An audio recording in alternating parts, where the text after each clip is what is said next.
Why, hello everyone watching today. This is FilibusterFox, and this is the first episode of my daily League of Legends live stream.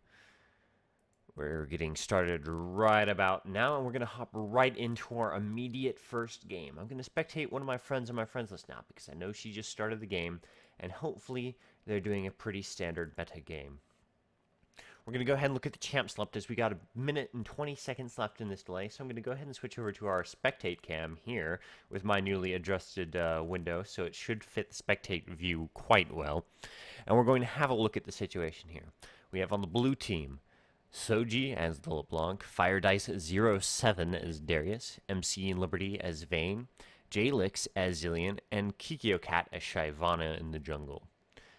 On the purple team, we have Joshi as Timu.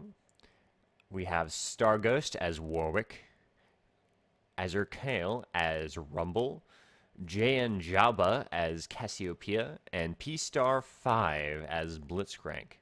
Their jungler is Starghost as the Warwick.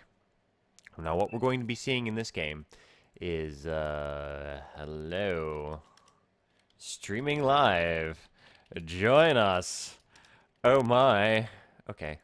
Anyways, advertising the show a bit while ago. So what we're going to see in this game is hopefully something relatively standard. We'll probably see Teemo and Blitzcrank in the bot lane against Vayne and Zillion. We'll see a mid LeBlanc against either Teemo or Rumble. And then top Darius against... the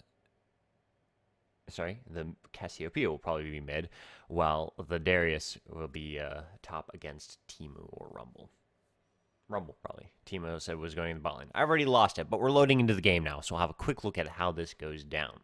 Now, what I want to talk about today is basically the general meta of League of Legends. What meta is the meta game of any particular competitive game. There's the game itself, and the meta is how you build your team comps and your items all around the game to properly do it. For example, if I was playing rock, paper, scissors, and the metagame became rock was the most powerful move, you need to do that every, odd number throw, and then alternate paper and scissors on the even numbers. That would be an example of meta. And then as that meta develops, someone will find a counter to it, like, oh, hey, if you're doing rock all the time, I'll throw paper more often on every third one, and I'll beat you half the time there. And then that meta beats the first meta, so people start shifting towards that, and then they find a counter to that, and it goes kind of around, much like a rock, paper, scissors game, where this beats this beats this, and this beats this. So this game is not going to be a particularly high-level game. Most of the players on here are silver. Some of them are unranked. And it's just a normal game, not a ranked game, so people won't be taking it terribly seriously. But I'm going to take advantage of this casualness of this game to discuss the overall meta without going into any of the more newer advanced stuff that you're finding in Season 3. Season 3 has brought us some good changes and some bad changes. So there are a lot of new things to learn with Season 3, but I want to initially discuss the basis that was left with Season 2.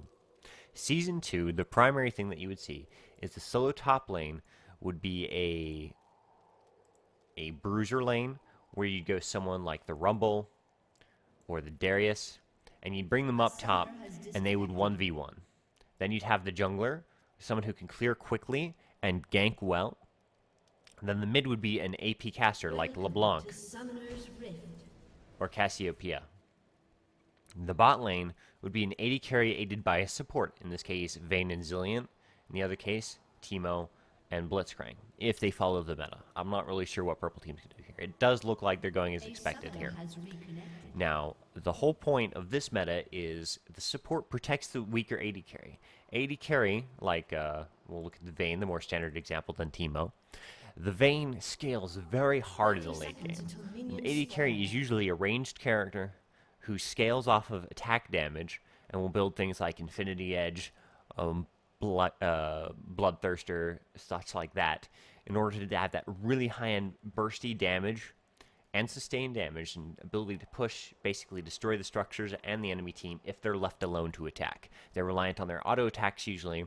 Their abilities kind of taper off towards the late game as their auto attack just gets ridiculous. They are, however, always very vulnerable, so they're tended to be supported in the bot lane by someone who doesn't scale well in late game, but has very good base abilities, like someone with a lot of crowd control, natural tankiness, or just burst damage. For example, the Blitzcrank, which is one of the better support picks right now, has a lot of crowd control, ability to pull your enemy out of position and take advantage of a mispositioned opponent to kill them very quickly.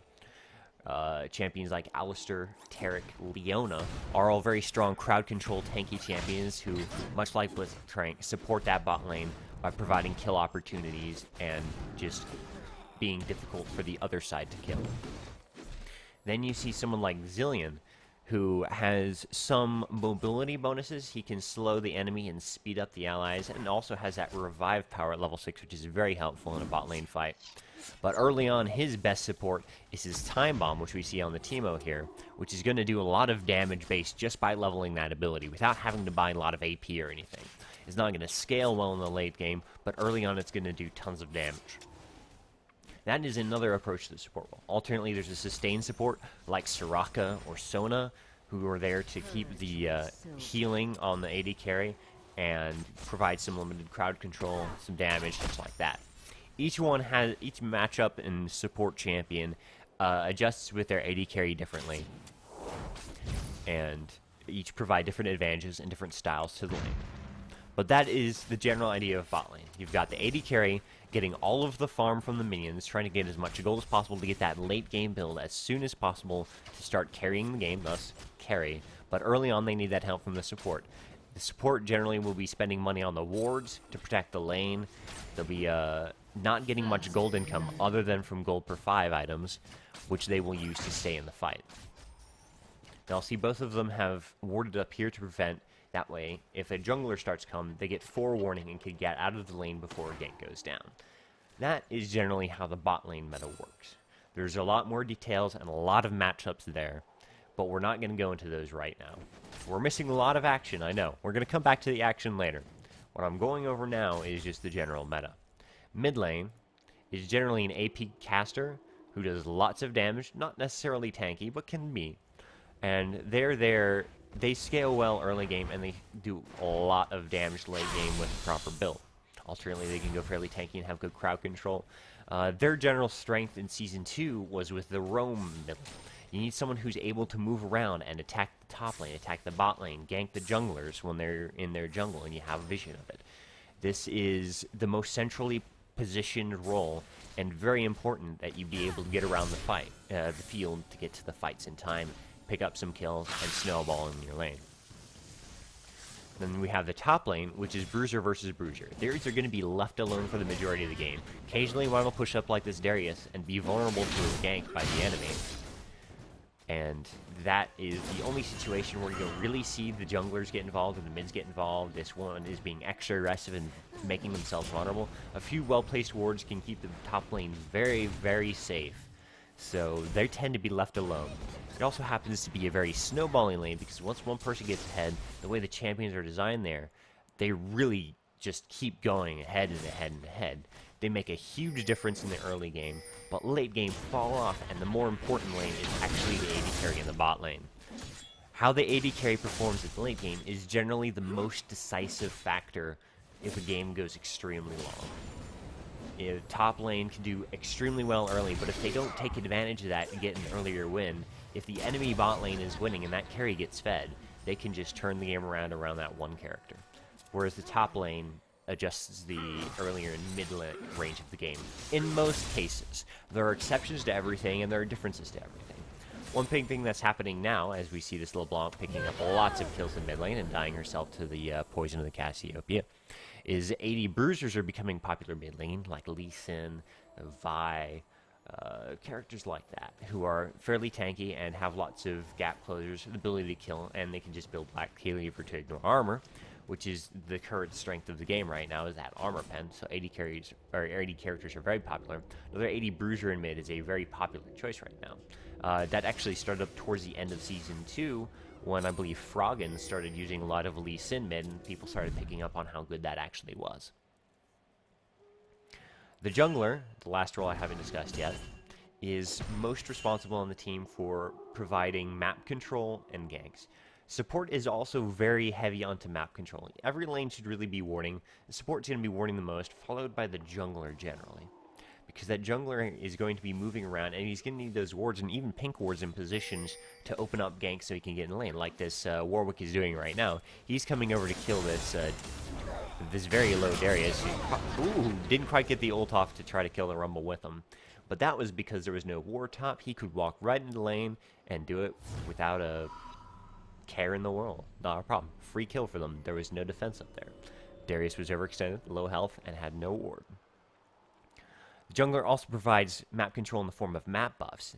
The red buff, which normally spawns here, and the blue buff here. Those are provided to the team as needed. Usually, you'll find most junglers taking the first red and the first blue buff, and then moving on to start to give the blue buff to their AP mid, who needs that mana regen, like this Cassiopeia, constantly low on mana, needs that blue buff to really constantly harass with her spells. And then keeping red for themselves, or sometimes it varies. Mumus are generally more blue reliant than other junglers. Lee Sins could care less after the first one, just for XP. And the red buff is more important on people like Shyvana, who lack natural CC other than a knockback. But her auto attack is so prevalent with that red buff, you can slow them, and that's how you can actually accomplish some ganks with her. Otherwise, Shyvana's not that strong for ganks without having an exhaust damage. And also, there's the Dragon and the Baron buffs, which we're going to go ahead and turn off Fog of War here and show you these. The Dragon buff gives gold to the entire team when it's killed. And that way, if you get the opportunity to kill Dragon, getting it puts your entire team ahead by a lot, because the 150 gold everyone gets is multiplied by 5, so you're getting almost 1,000 gold just from that one. Well, 800 gold from that one kill, but it also provides the capability for you to kind of shore up the weaknesses in maybe the more starved jungler and support characters who aren't getting a whole lot of gold unless, you know, the jungler is getting particularly fed or farming very heavily. But the support player almost never is going to be keeping up in gold unless the bot lane is just getting a ridiculous amount of kills. Because they are getting no minion kills, it's all going to the AD carry. Getting that dragon helps shore up their weaknesses, allows that support and jungler to get further along in their builds, making the whole team stronger to shore up that weakness. Baron also gives global gold, which will spawn here at about the 20-minute mark. Also gives global gold, but it also gives a global buff to anyone alive on the team who kills it at the time, which increases mana regen, health regen, AD, AP, the works. Your team gets a whole lot stronger whenever you have Baron buff. It makes your team fighting much, much more effective. Whenever you have the Baron buff, you need to use it before it runs out as the best you can.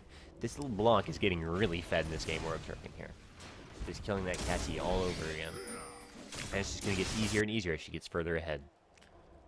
Warwick looks like he wants to do... he's just being spotted by the wards. Mid and jungler are coming to try and kill him. Maybe take Dragon if they can. Now down at the bottom we see Blitzcrank here. Always an annoyance to go against because he has that lane control. You have to hide behind minions or you're going to get pulled in and killed very quickly. Although Teemo is not... I keep calling him Teemo. Teemo is not necessarily the best synergy for a Blitzcrank. It's not a bad thing. Anything works with Blitzcrank. So there go. The Blitz attempted the pull, completely missed it. Vayne walked completely out of position, thinking Teemo was not there, but Teemo is just standing there invisible. They may peel off the kill on the Vayne. The flash. Oh, the flash well timed by the Vayne. And oh, they thought the Duke, but she's gonna get caught. I'm pretty sure this is gonna be a dead Vayne. Oh, another missed pull by that Blitzcrank, just making it even harder, and the rest of the team helping that Vayne get away. But that's not the point of this video. I've now explained the basics of the meta, the basics of what each lane's default role is, and what you really need to consider when putting your team together. Hopefully, if you aren't already familiar with these concepts, you have a basic understanding of it now. We can go into something a little more complex. Now let's take a look at how this game is unfolded. So what we're seeing down here is Soji, the LeBlanc mid, is getting extremely fed. Let's revisit and see how this happened. So we're going to go back to the beginning of the game here. And we're going to follow this LeBlanc player and see exactly what's happened throughout this game to get her to that 4-1 point. We're going to go a little faster time here and just kind of accelerate through and see what this person is doing. So in the early game, there's a good chance that one team will invade the other team's jungle, and you need to protect against that or be the one invading. In this case, blue team is protecting this jungle. Soji is keeping vision here while the jungler is ready to start blue without starting wolves, and top is willing to help kill that. Meanwhile, purple team is doing something very similar. They're just starting the wolves first. Lots of protection. They had vision here, and usually will have vision here to protect any entrance into their jungle. That way the jungler doesn't get killed at level 1 all by themselves. But anyways, back to the mid. Alright, now LeBlanc, as a character, has a lot of burst damage, and strength is really in the early to mid game. Once that combo is up, and you can put out that burst damage to one-shot a lot of squishier champions. I mean, at level 2, did over half of Cassiopeia's health there. Let me slow it down to speed 1 here and take a look at this. But, this LeBlanc will do a lot of damage to Cassie early. Cassie has to be early and has to try and poke and discourage the LeBlanc from doing said damage, but in general, there's not a lot the Cass can really do except attempt to minimize the damage it takes until later, when Cassiopeia will outscale the LeBlanc. There we go, that should be the first kill for LeBlanc there. It's a good place to ignite. Cassie did a lot of damage but got over-aggressive. LeBlanc just took advantage of it. Now LeBlanc's level 4 when the Cassie, I believe, died at level 2. And that 2-level advantage and that 1-kill start is going to give the LeBlanc a huge lead here. That early mistake by the Cassiopeia to go in on the LeBlanc, to try to get the kill as opposed to just harassing with the damage that she got, and just take the free damage, come back and deal with the LeBlanc later after you've regen some health, cost her, and that's putting her behind this lane. Little mistakes like that are things that need to be avoided when you play. You need to know your matchups very well and exactly what you can get away with as your champion. Now, one thing I want to focus on down at bot lane for a minute is last hitting. Now, you'll see the minion kills here, Vayne with 17 and Teemo with 6. As alone is giving a very large advantage to the Vayne. Because every minion kill is, well, at least 20 gold here. And the more you do that, the more gold you get ahead, and there's a 15 gold for the caster, another 15 gold. And in the time that Teemo was gone and dead, this Vayne has earned enough money to purchase, say, cloth armor.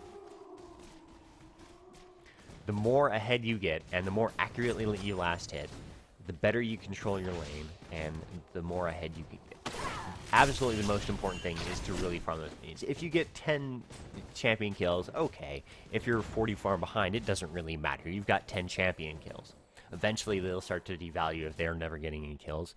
But in most cases, being ahead in farm puts you ahead in the game. Take Froggen's mid, for example. That Anivia gets all of the farm. He'll go take Rays, both Rays. He'll come take mid. Then he'll roam kill someone, take some more Rays. All about the farming, constantly getting all the minions CS he can get. They get ahead. Okay. Now I've given you a brief introduction into the aspects of the meta in this game. We're going to skip ahead to live here and have a look at how it's going. Oh, we skipped ahead a bit. LeBlanc is 8-1-1 now. Just got a kill. Where is she? She's right over here. Very snowballed right now. Now, this is not necessarily the end of the game. It looks pretty bad for purple team right now. They're only behind 1.8k gold, 7 kills. But 7 kills is a big deal, but it's mostly on LeBlanc. LeBlanc, however, does kind of cut off in her scaling. Being super fed like this helps her a lot. Oh, and here comes another kill, I'm sure. Exactly, just like that. It took tons of damage from the Cassiopeia with the full burst that Cassie could put out. And then as soon as that snow was off, just went ahead and burst her down almost instantly. That will stop to be a LeBlanc strength later on. Eventually, she'll just be squishy and do lots of damage, but not be able to one-shot people who will then turn around, crowd control her briefly, and burst her down in return. And that is why LeBlanc falls off later games, generally. Because she is built for that early burst. If you get way ahead, you can keep the item build ahead. Already got a DFG. That makes lots of people very early until a lot of magic resist is built. And we'll see how that's affecting the other game. Bot lane is ahead in kills, but not by much. By a lot of CS now, almost 36 CS ahead of the team. Top lane, Darius has died twice, killed twice. Rumble has died twice, killed twice. Shocking. They're pretty evenly matched up there. However, Darius is ahead in CS, and that Rumble is having a hard time farming, meaning that Rumble is going to be further behind in gold. We switch over to gold totals. We'll have a look here. Rumble's 3612. Darius is 4,000. A whole 400 gold ahead. That's boots, or that's a magic resist item. That's all sorts of items that you can buy with that. That early gold advantage makes a huge difference in the mid game. If you take that advantage and use it, that is how you win the game early. That is how you invalidate how the other AD carry is doing. If you do not win with that advantage, the other team does have a chance to come back if they patiently farm, avoid mistakes, and try not to get picked off. For example, if they basically avoid dueling this LeBlanc right now, keep good vision throughout the map, so when they see the LeBlanc coming, they just get out of the way, and they go farm somewhere else. They gank somewhere else when LeBlanc's not there. They have the chance to come back in this game and get back ahead. The more passively they play, however, while doing that, the more farm the other team will get, and the advantage they'll have. It looks like this team has taken over mid and planting lots and lots of mushrooms. Wants to be very clever here, just being stealth, but it's not going to get him any CS. If he's not going to get a kill out of this, he's just wasting his time.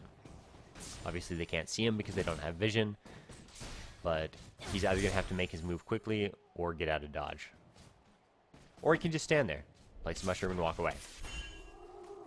LeBlanc is going mid now. Red team did ping that. Let me see if I have colorblind mode on. I'm not used to seeing red team. Oh, it is on. Okay. Red team did ping it. So, Rumble is just staying at the tower. I believe at this point, Darius and LeBlanc could easily burst down that Rumble. See, there it goes. Darius with more than enough tankiness to handle the tower in the very, very brief time it takes for that LeBlanc and Darius to do enough damage. At this point, the game is looking more and more decided to be fair. Every time that LeBlanc picks up another kill, keeps the enemy from farming, and lets her team get ahead, it puts the nail in the coffin pretty much on this purple team. Timo just wandering away while LeBlanc protects your tower. A lot of action going down bot. Looks like there's going to be a kill for one for each team, it looks like. And Blitzcrank may be able to pull off the kill. Oh, is he? Is it gonna? It might get turned around if he gets too greedy. Okay, no, neither kill.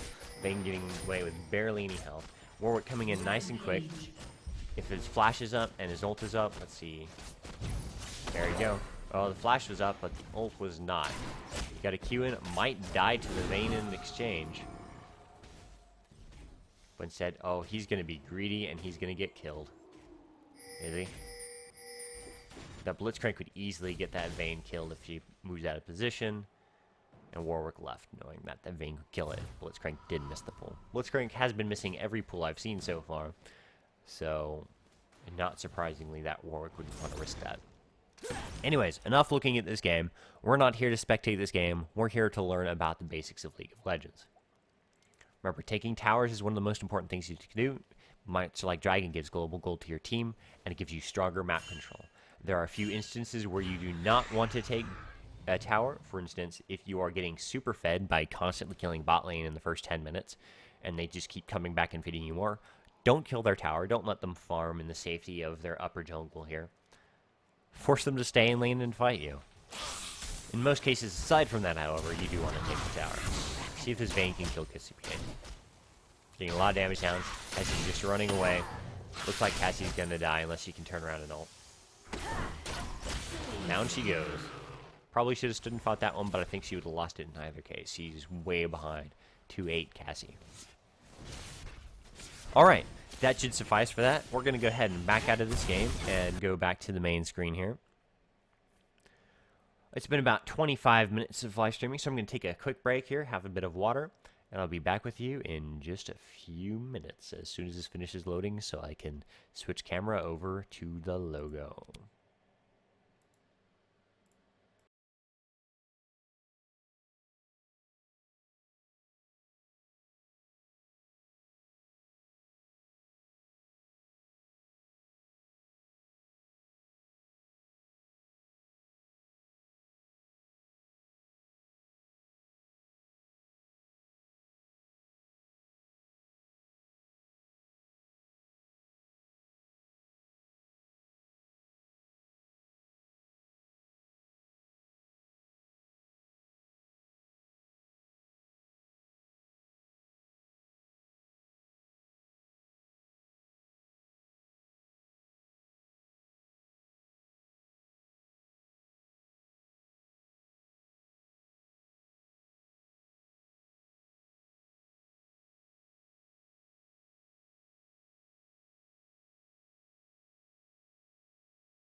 Alright, everyone, that was a very brief break here. Just needed to refill my water. Delicious, delicious water. Let me just switch over to my camera here. Hello.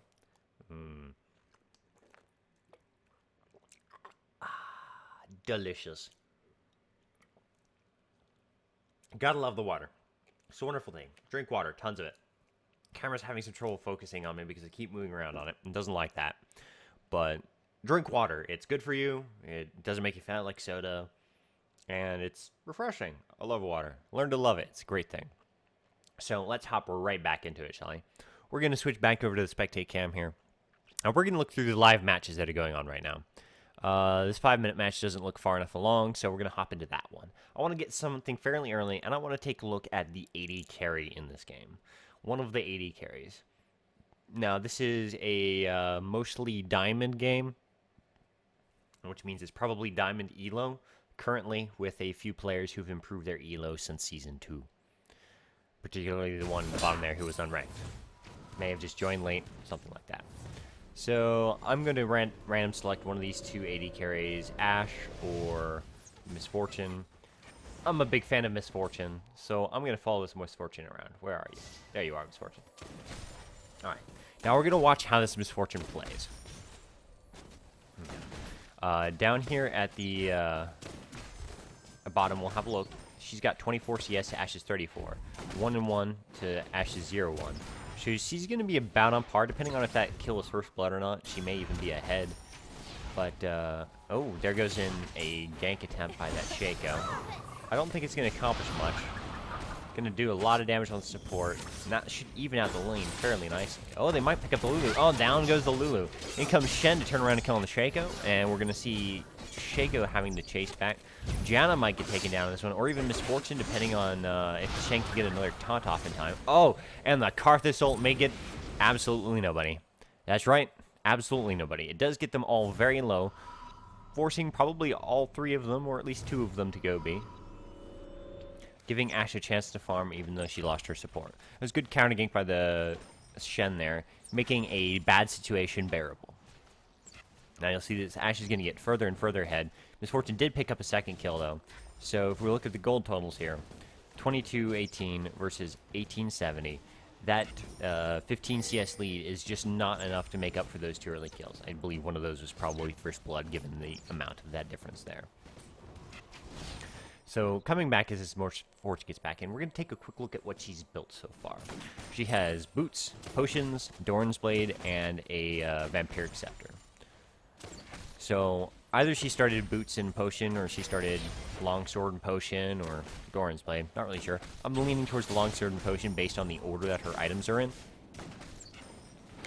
But, as we look at this, that build is built for sustain. She can lifesteal up fairly quickly. With her base AD, what is your AD, Misfortune? 127, she's going to get 10% lifesteal from the Vampiric Scepter, not including any runes or masteries. And 5 flat every time she lands an auto attack. So that's going to be roughly 15 lifesteal per hit. That'll heal up fairly quickly if she just takes the time to auto attack for a while. And, of course, the boots allow her plenty of mobility to dodge skill shots and, of course, chase down or escape ganks. Very solid starting build. It's very similar to what I usually go with. I sometimes skip the Doran's Blade, depending on how the lane is going. I like to get the early Vampiric Scepter, and maybe get a Zeal, or if I'm doing really well, just rush into the Bloodthirster before building the attack speed up. Each to their own. Different people will have different builds for their AD carry. Now, in this fight, you'll see Misfortune is taking her time to kite back until, forced to blow her ult, getting them both very, very nice and low after Ashe missed her ult. If that Ashe had landed an ult, Misfortune probably would have died there, but since the ult was a flub, Misfortune lives. I got them both very low, forcing them to blow some potions. Now, at this opportunity, while Ashe is behind in health and Misfortune is ahead, Misfortune can use this section to take advantage of her lane and kind of bully the opposition. Try to be as aggressive as possible. It's good that that bush got warded because it gives good vision for any coming jungle ganks. It's a good move on Janna's part. Any sort of harass they can get off on the enemy makes them play more and more defensively, decreasing Ashe's ability to last hit to keep up in this lane. Misfortune is only 11 CS behind, and if she can keep harassing that Ashe away from CS, she can close the CS gap and have that advantage in kills that Ashe just doesn't have a match for. And there we go, pushing them out of the way again. Hopefully forcing Misfortune, or forcing this Ashe to lose some last hits. Go down a couple right now. Those are all money that she's not getting. Now she's having to be. She's going to miss an entire wave here because they put down enough harass on her to force her back. Oh, she canceled the back. So she's going to come back. Is she? Not really sure what she's going to do. Lulu's very low. They've warded the same bush. Now, speaking of wards in bot lane, I feel that purple team, or red in this case, has a slight advantage because they can ward here, and they can ward here. Well, more like here. Now, this is the ward placement for both teams, but I feel it's easier for purple team to get those two ward positions in. That only leaves them vulnerable to ganks coming from either of those lanes, like Shen just did now. It looks like, well, John is definitely going to go down. They may be able to take down if he can land a taunt. Don't think it's going to happen. But we did see Maokai show up through teleport to a ward, who is going to pick up that Lulu very nicely, while Shaco kills the dragon for an even greater goal advantage. They maybe even pull off the Shen here by kicking him with these slows. And looks like Shaco got the kill instead of Misfortune, but that works out just fine. Never bad for the jungler to pick up a kill or two. And this will give them free damage on the tower if they choose. They may even want to take it down at this point. It's 11 minutes into the game. Not a bad time to take a tower. Giving that early dragon control for the advantage in bot and allowing bot lane to roam around after they pushed up. Mordekaiser does look like he wants to come play. Or rather, he wants to come die. Oh, wait, no. Mord's on the red team. He's just coming to get safe because Karthus was killing him. My mistake. I thought he was coming to gank bot lane by himself, being an idiot. But I should know better than that. Alright. So Misfortune, having taken the advantage, gotten a lot of damage on this tower, so it's very low. They can kill it basically whenever they want to, whether or not there's a minion wave there. Just 2 or 3 hits from any champion will take that down. While Ashe was forced out of that lane, Misfortune did catch up in farm. She's only 1 behind now. She's going to get back to lane a little later than this Ashe will. Janna may be able to kind of harass Ashe away from being able to last hit effectively, but Ashe will probably pick up a couple last hits here and catch up a little bit in gold. But she's still 500 gold behind, and that's pretty significant at this point in this game. And that extra dragon for Misfortune, in addition to the kills, very, very influential in the status. And they're all ready to go at it again. Red side has the advantage at this time, so they can get away with doing that extra aggressive harassing. They just have to be careful about it, not be too aggressive in the fact that they can throw away their advantage by making mistakes, because the other lane does have good damage and crowd control with the Lulu there, and can easily turn the fight around. Looks like the Shaco wanted to get involved, but I think he's just going to steal red buff. Very good move by the jungler here. Picking up that red buff, hopefully for free. Shen's going to see it, maybe able to smite steal it. Oh no, the Shaco got it, and they may... Oh, Shen missed his leap and gets killed very quickly, giving this Mordekaiser a Shen Ghost, and they're going to come kill this bot lane for almost free, if they can catch her. Alright, Lulu just ran to the tower. Shen Ghost will tank tower for a second for them. Let's go ahead and kill it. This Lulu's going to get killed. Ashe is just forced way out. She's just going to go B. A very easy pickup for this Misfortune. Ideally, Misfortune will be allowed to kill. Oh, that Lulu with the escapes. They gave up on it in the Shen ult. Oh my goodness. That was hilarious. That is why you do not give up on a kill. And sometimes it's better to let the support take the kill rather than try and secure it for the AD carry. Shen is way out of position. They did pick up on Lulu though, but only Shaco got the kill for that. Well out of Misfortune's range. Shen is stuck out of position. He does not appear to have any escapes left. He's got Smite, he's got Exhaust, but he's already used his ult, and he's just gonna leap over the wall. And everyone's there feeling sheepish. Misfortune ulting much too late to pick up the kill. Although Shaco may be able to catch up and pick this up. But we're going to start ignoring this and going back to Misfortune, because that's what we're here to talk about. She's got 81 CS to Ashe's 84, keeping pretty much even. She's going to be able to pick up that difference right here. Oh, down goes the Shen to the Shaco. And that's going to be a huge difference in the match with the Shaco as fed as he is. Misfortune is still 2-1-1 to Ashe's 1-1-0. giving the advantage to Misfortune still, who's brought even the farm and has a 800 gold advantage now. An entire 800 gold. That's almost enough for a long sword worth of difference. She's built into a brutalizer. And is looking to get that early black cleaver. Always a strong build against anyone who has any armor at all. Oh, does get hit by the arrow. She's going to do it very quickly to this little gang. A little bit, perhaps, over-eager of her to be out that far alone in the lane. But it is letting her mid lane push out against them. And they've got a brief period here where they can take advantage of that many people having been bought to kill the Ashe. Pick up the kill on Shen.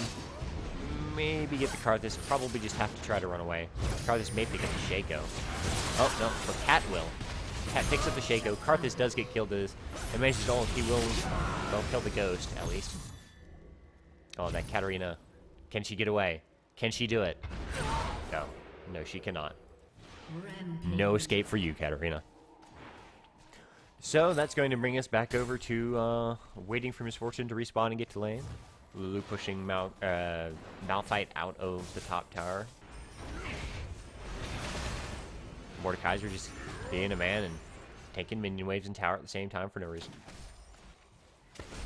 Alright, and what does Misfortune do? She goes back and she farms. That's right, the key to playing AD carry, to top, to jungle, to mid, to anyone really, split push and farm. That's my philosophy. It's what I love to go with. Split push and farm. If you're not gearing up for a team fight, you should be pushing the lane, getting some farm, and getting ahead. Once you're pushed up far enough that you can't farm anymore, get together with your team and kill some people. Then push up some more. That's my general idea. That's my rule of thumb. If I'm not sure what to do in a match, I go farm. If I get a tower while I'm doing it, perfect. Now, we're seeing 3 towers to 0 towers, and at least 1 dragon for red team. That gives them a 8,000 gold advantage here, which is a huge advantage. Blue is stealing a free Baron here if they can survive it. There we go. Very nice comeback move from Blue, catching them up 2,000 gold there and giving them all that significant buff. Ho ho ho ho! Malphite going himself, picking up at least 1 kill. Gonna get killed himself before anyone else can get to help. But they did blow a lot of stuff to take out that Malphite. Meanwhile, down bot, Misfortune and Janna are split pushing farming. Hey, mid. Guess who's split pushing farming? That's right, Mordekaiser. He may even get a Lulu kill. Blue team's turret has been destroyed. No, I think Lulu's gonna get away on that one. But blue team lost a turret after picking up the Baron buff. Good move on the red team to see that, hey, they got Baron. Let's take a tower and at least try to even that out some. They got their 2,000 gold. So they're keeping that gold lead. They kept that even. They are behind in the buff now, though. Ashe, Shen, Karthus, and Lulu all have that Baron buff, making their team fight very strong right now. When they're not able to push and take an advantage, red team should be pulling back, looking to give some ground, maybe taking advantage of anyone who's caught out of position. But beyond that, just playing it careful until that Baron buff runs out, because that is a huge game changer. Conversely, red team is very far ahead. They could probably win a fight against Baron buff.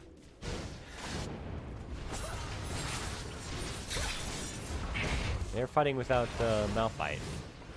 Misfortune did just show up. Could very easily turn the difference in the fight with the amount of AD she's got now.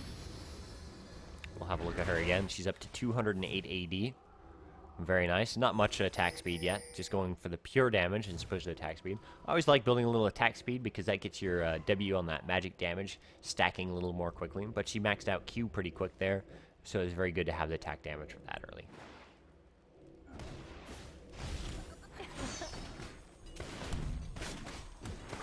Red team is going to pick up the tower for free. Blue team's turret has been destroyed. Baron buff not doing a whole lot of good for the blue team right now. It certainly made it so they're just not rolling over and losing like they would have if they didn't have it, and still everything went similarly. But it is not helping them sufficiently. So let's have a look at Misfortune again, because once again, that is what we are in this match for.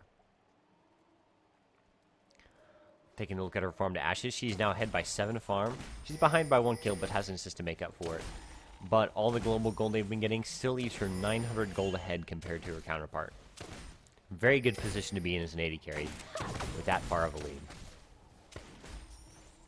And of course, just able to farm up pretty freely because she has a lot of damage and kill them off pretty quick. Still only has level 1 boots. Misfortune does have that passive move speed buff, but that could get her in trouble later if she gets overtaken by someone with level 2 boots. Boots were reduced in this Season 3 changes a bit, but they are still pretty significant items. Blue team is going to try and catch someone in red team out of position here, but I don't think they're going to do a good job of it because red team is being fairly careful here.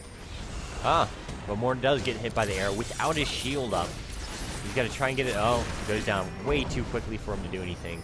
That crowd control combined with a burst from the Katarina and the Karthus just took him down.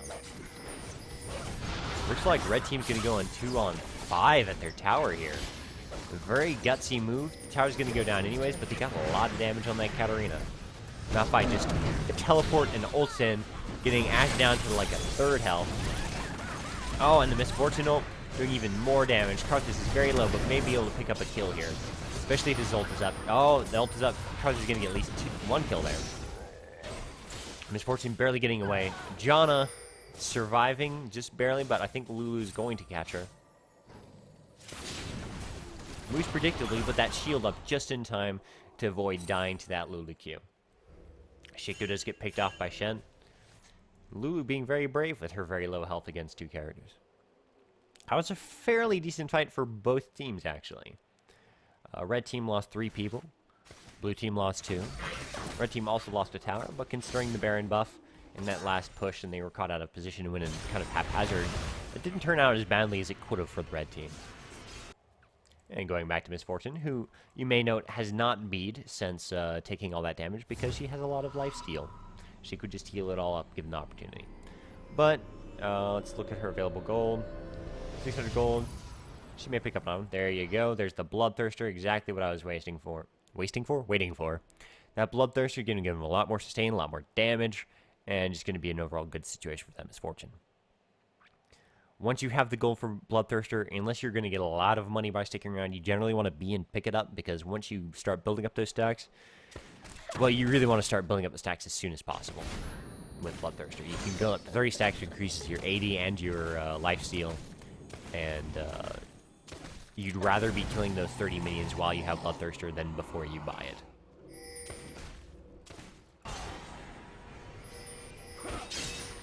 With Baron buff worn off for the blue team, red team now has an opportunity to push again. Oh, that ult is going to kill that Shen and give them a free Shen Ghost. Do some tanking on the tower, whatever they needed to do. Karthus is going to go in and do lots of damage to everyone because, hey, Karthus, so hard to play. You just activate that power and walk around in circles on the enemy team. And you do lots of damage. That said, let's have a look specifically at Misfortune during this team fight. Now, Misfortune's main role is going to be kind of hiding to the back of the fight here, ulting when everyone clumps up, taking out that Katarina quite nicely, and just staying out of the range of their damage so she doesn't take the damage. She doesn't really have the tankiness to survive it. She can heal up when she gets hit with some outer burst, but she really cannot just sit there and take all the damage from the other team. She did a very good job of staying to the back, using her team basically as a human shield to deal the damage from afar away. Once that ult was down, maybe a Q harass in there. It's all about the auto attack for AD carries. It's exactly how you should be playing them. Very good job of Misfortune in that fight. Probably might take a free dragon here or go to bot lane. Yeah, or go to bot lane and then take a free dragon. Either way, once you got Bloodthirsters and AD carry, you're generally pretty well set to take a dragon by yourself, as long as the other team doesn't have vision on it. Baron is up. Red is pinging a lot, wanting it to go for it. So Misfortune is going to be probably, let's see, how much gold do you have, Misfortune? 1,200? I wouldn't be surprised to see a pickaxe here. Ah, Zeal. I forgot my own build. The Zeal there. Start building for that Fan Dancer, get a little more movement speed and attack speed, start stacking those Ws, and get more hits with that attack damage you've built up. getting control of the Baron area with wards. They're going to be setting up to take that Baron when they can. And if the blue team comes to interfere, they should be able to win a team fight at this point. They do have a 9,000 gold advantage still. 1 power to 6. Fake Shaco dying very quickly there. Alright, here comes the blue team to interfere. Nice Jana Tornado to distract it. Oh, Ashe shut down by Malphite in the back there. Down goes the Karthus. Next goes Katarina, who ults next to Baron. Takes a lot of damage from that. Shen's going to get chased down here. The only one left up on the blue team is the Lulu, allowing the red team to take that free Baron. The only one they lost was Jana. Oh, looks like Lulu got in range of Misfortune. But unfortunately did not have her red buff at that point and could not get the slow on Lulu to just kill her. But they will take the Baron, and they can take advantage of the remaining 15 seconds or so to try to push up a tower, or to go B and heal and then push up securely. Looks like they're opting for the being, taking advantage of some buffs here, pushing up some lanes. Probably going to go B and come back together as a team. And hey, look at what Misfortune is doing. Split pushing and farming. That's key. The more farm you get, the better off you are. She's already 40 farm ahead of Ashe now. 525 to Ashe's 324. Huge gold advantage for the Misfortune. 10,130 gold to 7,900. That is almost 3,000 gold lead. Very nice for Misfortune to have. This game is just snowballing into a res direction, and unless blue wins a significant team fight and takes advantage of it, they don't have a lot of chance in this game anymore. Red team has slain the dragon. Shaco taking another dragon for more global gold. A 12,000 gold lead now for the red team. And let's see how they attack this tower. They have enough tankiness that they can just go in on the tower. Enough damage to burst it down while blue is still split. Katarina's top, Shen is bot. They should both be being right now or teleporting in. There they go. They're coming, but red team will be able to take the inhibitor before they can really fight. Down goes the inhibitor. Possible engage, but no. They're going to back out. Ooh, and Misfortune with a cleanse getting away from that nice Ashe arrow. Yell going down, Shen going down very quickly. Misfortune is caught out of position, so her burst isn't going to be nearly as good as it should be because she's out of position. Showing just how important positioning is in a team fight. However, the only one who came to fight her was the Lulu. Oh ho! Very nice flash there. Misfortune getting away with barely any health. Entire blue team gone. They can just push and win it as long as someone's got enough health to tank the tower. Misfortune can, of course, heal up on the minions fairly quickly. If they can take out both these inhibitor towers. Oh, well, there goes the surrender for the blue team, so it's irrelevant. GG. And that is an example of good AD carry play. She did very good positioning in the team fights, with the exception of the one where she was separated from the rest of the team because she ran off to the side instead of backwards, but she was caught by that Ashe arrow, and that does cause her a disadvantage there. So I hope this is giving you some more idea on how to properly play League of Legends, what the meta is, the AD carry role in basic gist there. I've covered a lot of information today, and I've done it fairly quickly, so if you have any questions, feel free to message me through my YouTube channel or in the comments on this video. I will hopefully be able to repost this on YouTube, no problem, and hopefully you can watch it all there. As I turn from looking at the scoreboard to looking at you guys, hello. This has been FilibusterFox, and this has been my first episode of this live stream. Feel free to comment and let me know how I can improve it, what kind of things I should cover. This first day was mainly to test the tech, the live stream, how smoothly it ran, see if there were any issues with connection, the settings I've had, any problems like that. If you've seen them, feel free to let me know. And that way I can correct said problems for future podcasts. When it comes to future content, this first week or so is mainly going to be me introducing basic concepts. Later on, I'll be doing more of what I did towards the end of this when I followed that AD carry, except I'll do it more in depth. I'll reverse through it. I'll show things in repeat, go into very good details about what is going on. Feel free to email me any suggestions at filibusterfox@gmail.com. Once again, filibusterfox@gmail.com.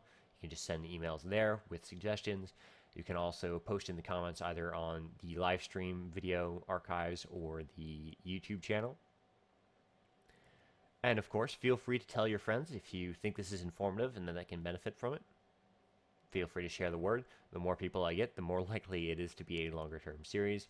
If I do this for like 3 weeks and no one is watching at all, chances are I won't be too enthused to continue doing it. But I'm going to do my best to get through these first few weeks and try to build an audience. Hopefully, once that is built, we'll have a good show going here. And I appreciate your viewership. This is FilibusterFox, and I will see you next time.